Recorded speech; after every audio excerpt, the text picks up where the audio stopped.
বন্ধুরা, আজ আমি আপনাদের শোনাতে চলেছি ফ্লাইটের সেই 522-এর সেই মর্মান্তিক দুর্ঘটনার কাহিনী, যেটা আজও শুনলে গায়ের লোম খাড়া হয়ে যায়।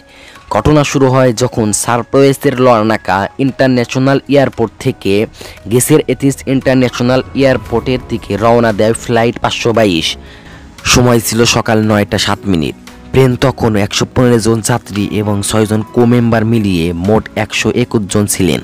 প্লেন চালাচ্ছিলেন 58 বছর বয়সী অভিজ্ঞ পাইলট হ্যান্স জর্গেন মার্টে, যার 16,900 ঘন্টার ফ্লাইট এক্সপেরিয়েন্স ছিল। সাথে ছিলেন কো পাইলট 51 বছর বয়সী ডেম্পো চার্লাস, যারও 7,549 ঘন্টার পাইলট এক্সপেরিয়েন্স ছিল। আর ফ্লাইট অ্যাটেন্ডেন্ট হিসেবে ছিলেন অ্যান্দ্রেস পোডোমো। প্লেন আকাশে ওড়ার 5 মিনিট পর যখন এটি 12,040 ফুট উচ্চতায় পৌঁছায়, হঠাৎ বাজতে শুরু করে take off configuration warning alarm. এই অ্যালার্ম সাধারণত প্লেন যখন মাটিতে থাকে তখনই বাজে, তাই 12,000 ফুট উচ্চতায় এই অ্যালার্মের শব্দ শুনে 2 পাইলটই হতভম্ব হয়ে যান। তারা তৎক্ষণাৎ এয়ার ট্রাফিক কন্ট্রোল এটিসির সাথে যোগাযোগ করেন, কিন্তু কথা বলার মাঝেই প্লেনের ককপিটে একের পর এক আরও অনেক অ্যালার্ম শুরু করে। সিচুয়েশন এতটাই খারাপ হয়ে যায় যে ককপিটের শব্দের চাপে কথা বলাও সম্ভব হচ্ছিল না। প্যানেলেও মাস্টার কাস্টম অ্যালার্ম বাজতে শুরু করে, যার মানে ছিল প্লেনের একাধিক সিস্টেম একসাথে ফেল করেছে। এদিকে ক্রু মেম্বাররা প্লেনের মধ্যে যাত্রীদের শান্ত রাখার চেষ্টা করেছিলেন, কিন্তু সমস্যা আরও বাড়তে থাকে যখন যাত্রীদের শ্বাস নিতে কষ্ট হয়। প্লেনের অটোমেটিক সিস্টেমের মাধ্যমে অক্সিজেন মাস্ক নেমে আসে। প্লেন তখন ছিল প্রায় 18,000 ফুট উচ্চতায়। পাইলটরা বারবার এটিসিকে সমস্যা বোঝাতে চেষ্টা করেছিলেন, কিন্তু ককপিটের সমস্যা এতটাই বেড়ে গিয়েছিল যে যোগাযোগের বিচ্ছিন্ন হয়ে যায়। প্লেনের নিয়ন্ত্রণহীনভাবে উপরের দিকে উঠতে থাকে। সাধারণত এই রুটের ফ্লাইটের সময় 1 ঘন্টা 45 মিনিট ছিল। 10টা 45 মিনিটে এথেন্সে পৌঁছানোর কথা ছিল, কিন্তু তখনও প্লেনের কোনো খোঁজ নেই। ফলে এটিসি চিন্তিত হয়ে পড়ে এবং অবিলম্বে F-16 ফাইটার জেট পাঠানো হয় প্লেনটি খুঁজে বের করার জন্য। কিছুক্ষণের মধ্যে ফাইটার জেট পাইলটরা প্লেনটি অবস্থান খুঁজে পান।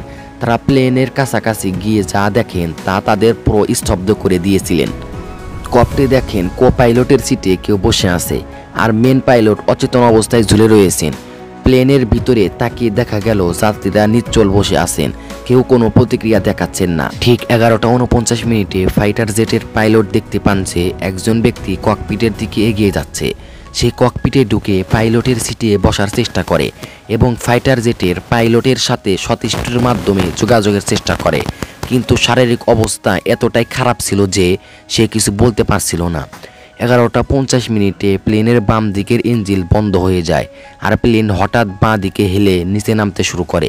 ঠিক 12টায় ডান দিকের ইঞ্জিনও বন্ধ হয়ে যায় এবং প্লেন পুরোপুরি নিয়ন্ত্রণ হারিয়ে ফেলে। 12টা 4 মিনিটে প্লেন এথেন্স থেকে 40 কিলোমিটার দূরে গামোটোকো পাহাড়ের সঙ্গে ধাক্কা খায়, আর এই ভয়ানক দুর্ঘটনায় প্লেনে থাকা 121 জনের মৃত্যু হয়। বন্ধুরা, একবার কল্পনা করুন সেই মুহূর্তটা যখন ফাইটার জেট পাইলটরা তাদের চোখের সামনে একের পর এক প্রাণ নিভে যেতে দেখেছিলেন, অথচ কেউ কিছুই করতে পারছিলেন না। এই দুর্ঘটনার খবর চারদিকে আগুনের মতো ছড়িয়ে পড়ে। দ্রুত রেস্কিউ টিম পাঠানো হয়। সকলের মৃতদেহ একে একে উদ্ধার করা হয়, কিন্তু যখন কিছু মৃতদেহের অটোপসি করা হয় তখন এক চাঞ্চল্যকর সত্য সামনে আসে। বেশিরভাগ যাত্রী ও পাইলট প্লেন ক্র্যাশ হওয়ার অনেক আগেই মারা গিয়েছিলেন। তাহলে প্রশ্ন ওঠে, যদি সবাই আগেই মারা গিয়েছিলেন তাহলে প্রায় 2 ঘন্টা ধরে প্লেনটি নিয়ন্ত্রণ করছিলেন কে? উত্তর হলো ফ্লাইট অ্যাটেন্ডেন্ট অ্যান্দ্রেস পোডোমো। অ্যান্দ্রেস আসলে একজন স্কুবা ডাইভারও ছিলেন, যার কারণে সে তার শ্বাস অনেক সময় ধরে আটকে রাখতে পারত। তাই অন্যদের তুলনায় সে কিছুটা বেশি সময় টিকে থাকতে পেরেছিল। সে ককপিটে ঢুকে প্লেনকে নিয়ন্ত্রণ আনার প্রাণপণ চেষ্টা করেছিল। শেষ মুহূর্তে সে এটিসিকে মেসেজ পাঠানোর চেষ্টা করেছিল, বারবার বলেছিল মাই ডে মাই ডে।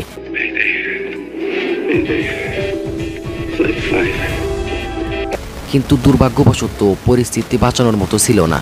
প্লেন শেষ পর্যন্ত পাহাড়ে গিয়ে বিধ্বস্ত হয়। পরবর্তীতে তদন্তে জানা যায় দুর্ঘটনার আসল কারণ ছিল মাত্র একটি বাটন, প্লেনের প্রেসারাইজেশন বাটন। এই বাটনটি প্লেনের রুটিন সার্ভিসের সময় ম্যানুয়াল মোডে রাখা হয়েছিল এবং সেটিকে অটো মোডে ফেরত দেওয়া হয়নি। পাইলট ও কো পাইলট এই মারাত্মক ভুল খেয়াল করতে পারেননি। এর ফলে প্লেনের কেবিনে অক্সিজেনের পরিমাণ কমতে শুরু করে এবং এদিকে একে একে সবাই বেহুশ হয়ে যায়। আসলে যদি সার্ভিস টেকনিশিয়ানরা একটু বেশি সতর্কতা নিত তাহলে হয়তো 121 জনের প্রাণ চলে যেত না।